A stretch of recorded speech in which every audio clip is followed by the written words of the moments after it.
02. Interstellar Post. Hey, courier number 170043, that star sector you're responsible for is experiencing a time current. I guess it'll vanish from that section of deep space without a trace. Judging by your records, this is the first time you've experienced a star sector disappearing in your jurisdiction. Courier number 170043 nods to their colleague and glances at their code. Yes, courier number 002761. Don't be sad. You get used to seeing them disappear after a while. Oh. Courier number 170043 doesn't respond anymore. Star sectors are born and vanish with each passing moment. There's nothing to get used to. Just as they convert mail from different star sectors into destination and recipient codes, their communication device resounds. Regional Priority Special Delivery. Original Star Sector. Philos. Sender, your old friend. Note, I succeeded. This letter is now in your hands.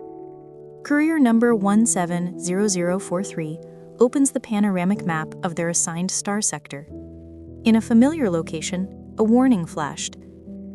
Philos Civilization. Status. World dissolution in progress. Currently at 7%. Number 170043 immediately shoulders their mailbag and dives into the warp device.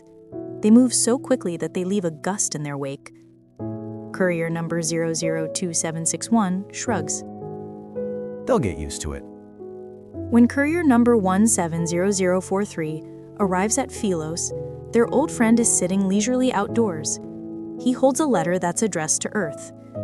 The sky resembles burning paper after being thrown into a fire. Hello? This is the last one. Courier number 170043 is unable to take the letter as usual. Their old friend is reluctant to let go. After a silent tug of war and a sigh, number 170043 finally places the letter into their bag. Ah, the last one. The old friend rubs his empty hands. When human life approaches its end with no future ahead, we tend to reminisce. I've grown quite sentimental. Technically speaking, you're not a human, you're Philosian. Courier number 170043 patiently corrects his inaccurate terminology. I arose from humans. Humans arose from apes, but humans never say they're apes, so strictly speaking, you're an alien to humans.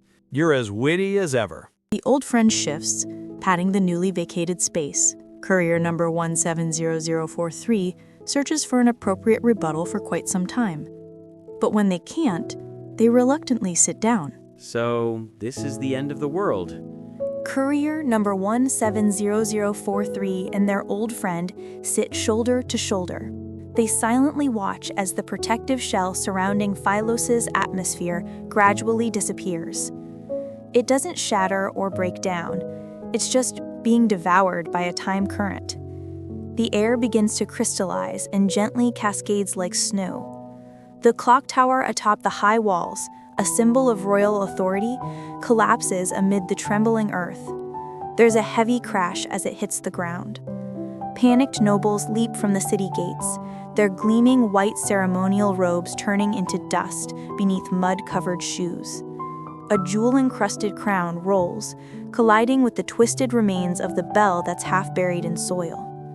No one hears the priceless sound of their impact. In the face of collapse, life stands defenseless. When oblivion becomes inevitable, people ultimately do what they've always wanted to do. Look! They've finally learned to embrace and kiss. This might be the most meaningful thing they've done in their lives. Courier number 170043 nods, beginning to accept the fact that their old friend is human. But before they can say anything, they're pulled into an embrace. Farewell, my old friend.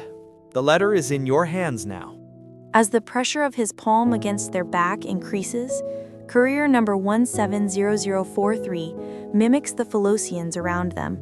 They hesitantly bend their elbows to pat their old friend's back. They search their memory bank and recall their first conversation with their old friend. It seems fitting for the current situation. Yes, farewell, my old friend. I feel lucky to have met you. Courier number 170043's old friend pulls away, and his eyes gleam with delighted surprise. It's as if a question that troubled him for so long has finally been answered. The old friend's lips open and close as he speaks, but number 170043 can't hear a thing. Sound cannot travel through a vacuum. They watch as their old friend's arms, body, smile, and face dissolve into cosmic dust and vanish. Now it's their turn to have a question that might never be answered in their lifetime.